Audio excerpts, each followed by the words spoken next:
पहली बार देखा था तो ये कहा था, क्या कारीगरी है, इस फनकार ने तो खुदा की कुदरत को ही बदल कर रख दिया। क्योंकि इतने बड़े बड़े क्वेश्चन जिनमें प्लस माइनस गुणा और भाग चारों ही मिक्स हो जाते हैं ना, एकदम चुलबुल पांडे की तरह मिक्स होके डांस करने लगे, तो इनको हल करने के लिए बोर्डमास का नियम बनाया गया था। तो बोर्डमास के इसी नियम को हम शुरुआत से सीखने वाले हैं इस वीडियो के अंदर। आप इस वीडियो को पूरा एंड तक जरूर देखिएगा दोस्तों, और साथ ही साथ इस वीडियो के लिए एक लाइक का बटन जरूर दबाइएगा, क्योंकि आपके लिए हम ऐसे ही इंटरेस्टिंग वीडियोस लाते रहते हैं। साथ ही साथ और मैथ्स को इम्प्रूव करना है तो आप इस चैनल को सब्सक्राइब करके रख सकते हैं। चलिए सीखते हैं बोर्डमास के नियम को। यहाँ पर एक एक स्पेलिंग का अपना अलग एक मीनिंग होता है। कैसे, देखिएगा ध्यान से। यहाँ पर इस बी का मतलब होता है दोस्तों ब्रैकेट, यानी आपको सबसे पहले ऐसे बड़े बड़े सवालों में जहाँ प्लस माइनस गुणा भाग सभी मिक्स दिख रहे हैं, वहां सबसे पहले ब्रैकेट हल करना है। जैसे इस सवाल में हमें यहाँ ब्रैकेट दिख रहा है, तो कुछ भी नहीं करना, सबसे पहले हमें इस ब्रैकेट को सॉल्व करना है। अब उस ब्रैकेट के अंदर कुछ भी हो सकता है, जैसे यहाँ जोड़ने का कहा गया है, 2 और 5 को जोड़ना है तो वो 7 हो जाएंगे।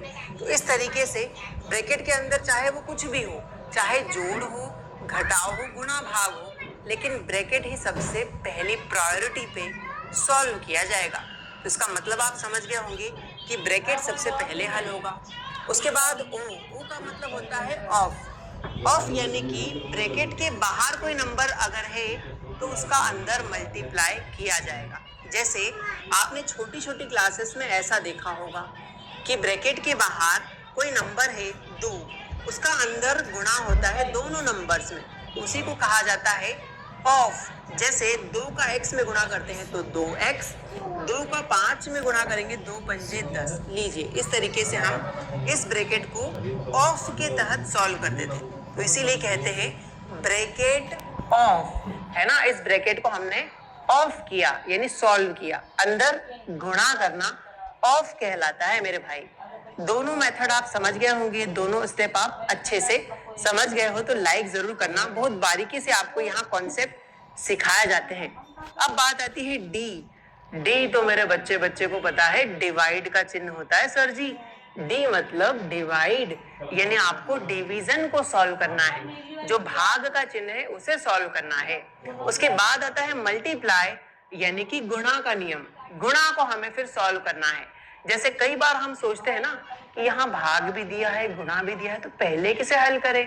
तो पहले बोर्डमास में देखो कि पहले डिवीजन पहले आ रहा है, तो पहले हम भाग को सॉल्व करेंगे, उसके बाद मल्टीप्लिकेशन आता है तो हम बाद में मल्टीप्लाई करेंगे। इस क्वेश्चन को हम पूरा करेंगे बोर्डमास के नियम से। अभी केवल आप इस बोर्डमास का स्टेप बाय स्टेप मीनिंग समझ जाओ कि कैसे सॉल्व करते हैं, ठीक है। आइए आगे बढ़ते हैं। एम मतलब मल्टीप्लाई करना रहता है डिवीजन के बाद। उसके बाद आता है आपका एडिशन यानी जोड़, सब्सट्रैक्शन यानी कि घटाव। तो इसे ही कहते हैं bracket of division, multiplication, addition, subtraction. मेरे साथ साथ आप भी कमेंट सेक्शन में एक बार लिख दो, bracket of division, multiplication, addition, subtraction. Bracket of division, multiplication, addition, subtraction. इसे हिंदी में कहते हैं को यानी कोष्टक, का यानी कि का, भा यानी कि भाग, गु यानी कि गुणा, ठीक है। और उसके बाद यो यानी कि योग और घ यानी घटाओ। तो बोर्डमास को हिंदी में कहा जाता है को का भागु योग। को का भागु योग यानी कोष्टक का भाग, गुणा और जोड़, घटाओ, है ना। योग मतलब कि जोड़ होता है। याद रखिएगा इस नियम में हमें ऐसे चलना होता है, इस तरीके से। आइए पूरा मीनिंग समझने के बाद हम चले जाते हैं क्वेश्चन की तरफ, और इस बोर्डमास नियम को दिमाग में याद रखेंगे कि पहले ब्रैकेट हल होगा, फिर ऑफ हल होगा, फिर डिवीजन, फिर मल्टीप्लिकेशन, फिर एडिशन और आखिरी में सब्सट्रैक्शन। तो चलिए क्वेश्चन को सॉल्व करा जाए। लेकिन उससे पहले ये वीडियो आपको अच्छा लग रहा है या नहीं, ये नियम आपके लिए हेल्पफुल रहा या नहीं, बोर्डमास का पूरा मतलब समझ गए हो तो एक प्यारा कमेंट करना, जी सर बोर्डमास हम समझ गए, ताकि मुझे भैया थोड़ी खुशी हो कि हमारे बच्चे हमें प्यार भरा कमेंट करते हैं। सीखने के बाद जरूर सर कमेंट कर दिया करो कि हाँ सर सीख गए हैं बोर्डमास नियम। चलिए अब क्वेश्चन को सॉल्व कर लेते हैं। उम्मीद करता हूँ आप कमेंट कर दिए होंगे। दोस्तों बारी आती है क्वेश्चन सॉल्व करने की, तो हम साइड में बोर्डमास नियम जरूर से लिखते हैं क्योंकि हमें स्टेपों का पता रहे, इसलिए बोर्डमास रूल हमने यहाँ लिख दिया है। आइए इस पूरे क्वेश्चन को हम बोर्डमास से सॉल्व करते हैं। पहला स्टेप है कि ब्रैकेट को सॉल्व किया जाए। तो ब्रैकेट आपको कहाँ दिख रहा है? यहाँ पर आपको बीचों बीच ब्रैकेट नजर आ रहा है। इसको सॉल्व करते हैं। यहाँ पे इन दो नंबर्स को जोड़ना है, 2 + 5 करना है, जब भी ब्रैकेट सॉल्व होगा। तो हमें ब्रैकेट ही सॉल्व करना है इनको जोड़कर। तो 2 + 5 कितना हो जाएगा? 7 हो जाएगा। मतलब 2 और 5 को आप जोड़ोगे तो 7 हो जाएगा। तो चलिए लिखते हैं, सभी चीजों को वैसा का वैसा ही लिख दो। 1/2 है तो 1/2 लिख दिया। प्लस का 4 है तो हमने प्लस का 4 लगा दिया। ब्रैकेट को सॉल्व किया तो 2 और 5 को जोड़ेंगे तो कितना आ जाएगा? 7, और बटे में 3 चल ही रहा है, डिवाइड में 3 चल ही रहा है। माइनस का 10 है तो माइनस का 10, डिवाइड में है 5, मल्टीप्लाई में है 2। लीजिए आपका पहला स्टेप कंप्लीट हो गया, ब्रैकेट सॉल्व हो गया। ब्रैकेट हटा नहीं है, केवल ब्रैकेट सॉल्व हो गया है। तो इसको पहले टिक कर देते हैं, जी सर ये वाली स्टेप हो गई। ठीक है, ये वाली स्टेप कंप्लीट हो गई। अब इसके बाद आता है ओ, यानी कि ऑफ, ब्रैकेट ऑफ। इस ब्रैकेट के बाहर कोई भी नंबर हो उसको अंदर मल्टीप्लाई करना ही ऑफ कहलाता है। तो हमें 4 का अंदर गुणा करना पड़ेगा। 4 का सामने वाले से गुणा कर दो 7 से। 4 7 28, तो इसको हम 28 कर देंगे। 1/2 वैसा का वैसा ही, प्लस वैसा का वैसा ही। 4 7 28, ऊपर वाले का ऊपर वाले से मल्टीप्लाई। 4 7 28 बटे में 3 वैसा का वैसा ही। लीजिए ब्रैकेट पूरा ही खत्म हो चुका है, मल्टीप्लाई अंदर कर दिया ना, ब्रैकेट हट जाता है। ठीक है, -10 लिखा है तो हमने -10 लिख दिया। डिवाइड में 5 × में 2। अब इसके बाद ध्यान दीजिएगा, बोर्डमास नियम में ऑफ वाला सिस्टम भी यहाँ खत्म हो चुका है। ये वाला स्टेप भी आप कंप्लीट कर चुके हो। अब आता है डी, यानी कि डिवीजन। आपको कहीं डिवीजन दिख रहा है क्या? जी सर जी, यहाँ 10 डिवाइड बाय 5, 10 डिवीजन 5, यानी हमें 10 में भाग लगाना है 5 से। तो ऐसा सोचो कि 5 के पहाड़े में ये जो 10 है कितनी बार में आएगा? 5 के पहाड़े में 10 आएगा 2 बार में। मतलब आप इस डिवीजन को सॉल्व करोगे तो 5 से 10 को काटोगे तो 5 एकम 5, 5 दूनी 10। तो लीजिए 1/2 प्लस 28/3 माइनस का, यहाँ पर आपने डिवीजन करा तो 2 आया तो हम 2 लिख दिए, क्योंकि 5 दूनी 10 हो गया। तो यहाँ 2 बार में कट गया था तो 2 लिख दिए। उसके बाद इनटू में 2 लिखा है तो इनटू में हमने 2 लिख दिया। अब देखिए डिवीजन भी आप कर चुके हो दोस्तों, मल्टीप्लिकेशन की बारी आ गई है। तो अब देखेंगे कि पूरे क्वेश्चन में मल्टीप्लाई कहाँ है। ये रहा मल्टीप्लिकेशन का चिन्ह, तो हम सबसे पहले मल्टीप्लाई को ही सॉल्व करेंगे। 2 दूनी 4, इसको कर देते हैं। 1/2 वैसा ही, प्लस 28/3 वैसा ही। आपको थोड़ा बोरिंग लग सकता है, लेकिन स्टेप बाय स्टेप मंजिल तक पहुंचना ही, सारे स्टेप को हम रीचेक कर रहे हैं कि हम क्या क्या सॉल्व करके आगे बढ़ रहे हैं। तो आप सारी स्टेप धीरे धीरे करोगे ना तो आपको बोर्डमास नियम अच्छे से आ जाएगा समझ में। ठीक है, चलिए यहाँ पर माइनस लगा है तो हम माइनस लगा देते हैं। 2 दूनी 4 होता है तो हमने यहाँ 4 लिख दिया।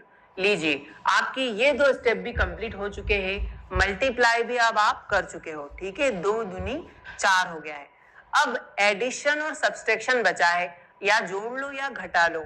तो आप जिस कंडीशन पे आ गए हो ना, यहाँ पर क्या होता है कि 1/2 एक फ्रैक्शन है, एक भिन्न है।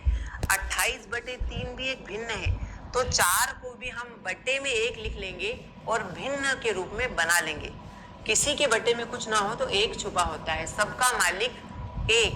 इसीलिए हमने दोस्तों यहाँ पर 4 के बटे में 1 लगा लिया है। बहुत सिंपल है मेरे भाई। ठीक है, अब यहाँ क्या किया जाता है सर जी? एलसीएम लिया जाता है, नीचे वाले नंबर्स का एलसीएम, क्योंकि आप या तो जोड़ोगे या घटाओगे ना, एडिशन या सब्सट्रैक्शन ही बचा हुआ है।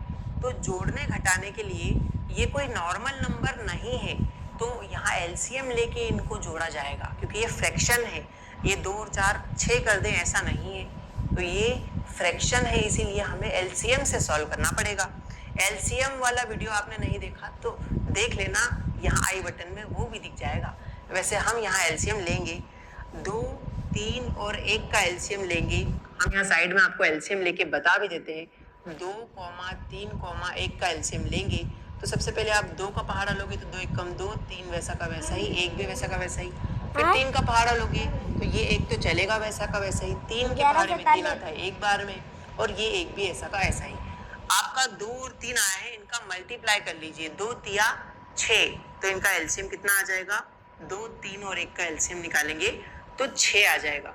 या आप उस एलसीएम वाले वीडियो में अच्छे से सीख सकते हो, हमने डिस्क्रिप्शन में वो डाल दिया है, डिस्क्रिप्शन जरूर चेक कर लेना, ठीक है। आपको यहाँ जितना भी कंफ्यूजन एलसीएम में हुआ है ना, वो सारा डिस्क्रिप्शन में वीडियो दिया है, सॉल्व हो जाएगा, कोई दिक्कत वाली बात नहीं है, ठीक है। चलिए यहाँ 2, 3 और 1 का एलसीएम निकाला दोस्तों, तो कितना? 6 आया था, हमने 6 लिख दिया है। अब स्मार्ट वाला तरीका करना है, वैसे मुझे इसे नीचे लिखना था, जगह कम है इसीलिए हम यही लिख रहे हैं, ठीक है। 2 के पहाड़े में 6 कितनी बार में आता है? 3 बार में आता है, 2 तिया 6, उसी 3 का ऊपर वाले 1 में गुणा, 3 एक कम 3, फिर प्लस लिखा है तो हमने प्लस लिख दिया। 3 के पहाड़े में 6 कितनी बार में आता है? 3 दूनी 6, 2 बार में आता है, उसी 2 का ऊपर वाले 28 में गुणा, 28 दूनी कितना होता है? 54 होता है, तो हम यहाँ पर 54 यानी 54 लिख देते हैं, ठीक है। 28 दूनी 54। उसके बाद 1 के पहाड़े में 6 कितनी बार में आता है? 6 बार में आता है, उसी 6 का ऊपर 4 में मल्टीप्लाई, 6 चौक 24। अब यहाँ चिन्ह का ध्यान रखना, 24 लिखना है प्लस का या माइनस का? यहाँ माइनस लगा है तो माइनस का ही लिखना है हमें, 24। अब सिंपल सा आप बोर्ड मास नियम आगे कंटिन्यू कर सकते हो। एडिशन आपको सबसे पहले करना है तो यहाँ इनको पहले जोड़ लो। 54 और 3 कितने हो गए? 54 और 3 हो गए 57। 57 में से फिर आप बोर्ड मास रूल में माइनस भी करोगे ना, तो माइनस कर लो इस 24 को। 57 में से 24 गए। कंफ्यूजन हो रहा है तो आइए सीख लेते हैं बहुत सिंपल तरीके से। देखो पहले जोड़ना था तो हम जोड़ लेते हैं, 54 और 3 को जोड़ा तो 57 हो गए, तो हम लिख देते हैं 57 यानी 57 माइनस का 24 वैसा का वैसा ही। डिवाइड में क्या चल रहा है? डिवाइड में 6 चल रहा है तो हमने 6 लिख दिया। अब तो आप आंसर ले आओगे बड़ी आसानी से। देखो कैसे? 57 में से 24 गए, चलो घटाते हैं इसको, 7 में से 4 गए तो बचेगा 3। कितना बचेगा दोस्तों? बचेगा 3। और 5 में से 2 गए तो भी बचेगा 3, तो यहाँ पर यानी 33 आ गया। डिवाइड में आ रहा है 6, डिवाइड में आया है यहाँ पर 6। अब आपको ये देखना है कि ये जो आंसर आया है, क्या ये आंसर अभी भी छोटे से छोटा हो सकता है, कट सकता है क्या? हाँ सर जी, 3 के पहाड़े से ये अभी भी कट सकता है। काटते हैं, 3 एक कम 3, इधर भी 3 एक कम 3, और नीचे काटेंगे 3 दूनी 6, 11/2 आंसर आया टोटल मिला के। यहाँ पर हमारा जो आंसर आया है वो आया है 11/2। ये आंसर कितने लोगों को आया? कमेंट सेक्शन में जरूर बताइएगा। क्या आपका आंसर सही था? कमेंट सेक्शन में जरूर लिख के बताइएगा।